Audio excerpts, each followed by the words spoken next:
Hi, so just on week 4, I'm just going to cover a couple of things.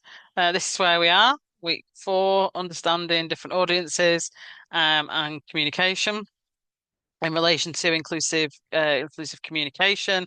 Um, the session that you will see part of a little bit later, we'll look at audience segmentation. I'll do that in a second.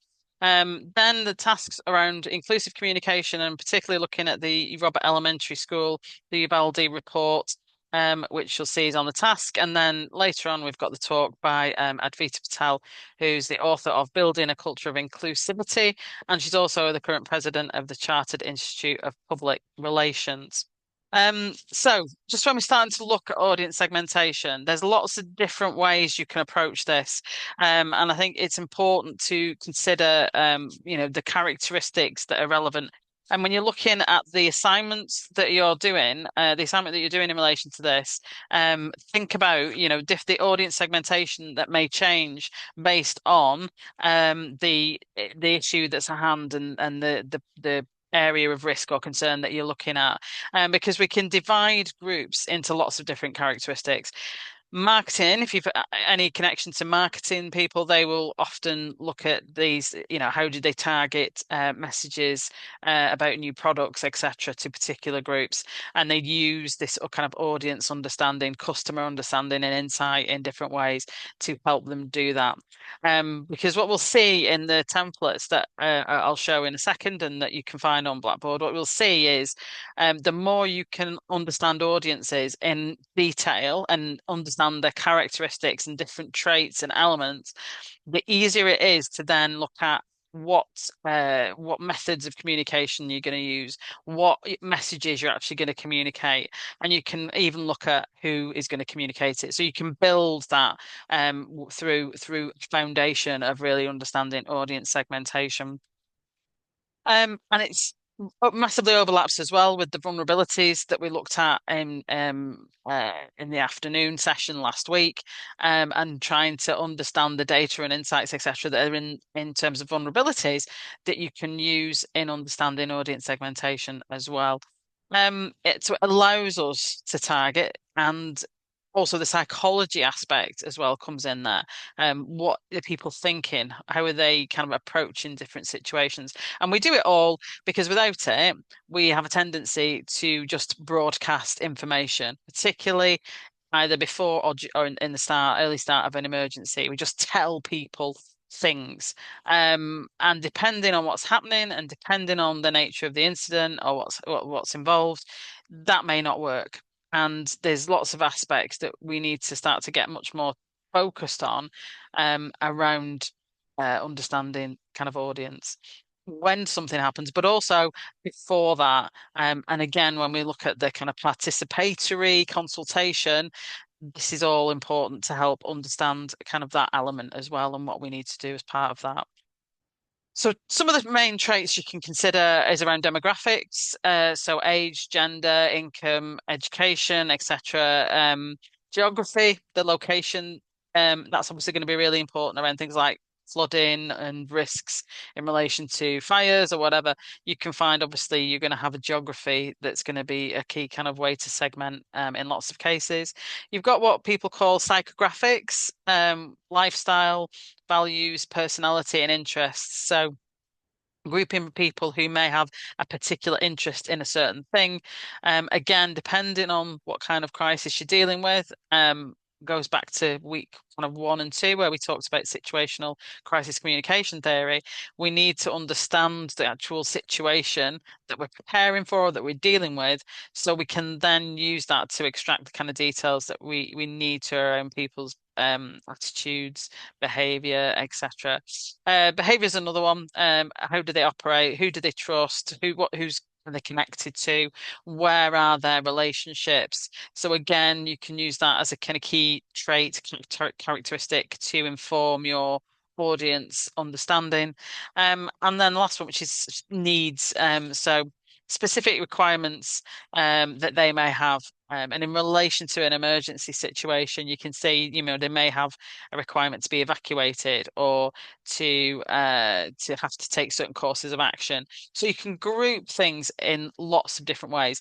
And this isn't just for external, because we need to look at audience segmentation also internally when we're looking at what happens in an emergency. What we tend to do internally as well as externally at the same time is we just broadcasting. So we just tell everybody in the organization this is the situation.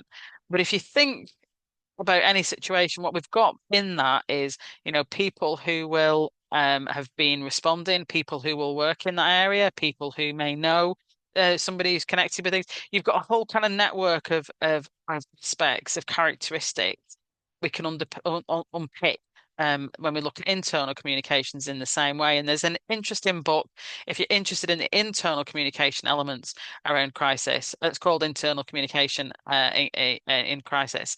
That's written by a lady called Alison Arnott, and it came out a couple of months ago. So there's a lot of what we're talking about in terms of audience segmentation that we can use internally and externally, and we should be using internally and externally when with audiences when or before a crisis happens. So we need to think about it being focused. Again, it's the more clarity we can put around this, the more data and insights we use. Things like community impact assessments, etc., the better it's going to be in terms of the next steps.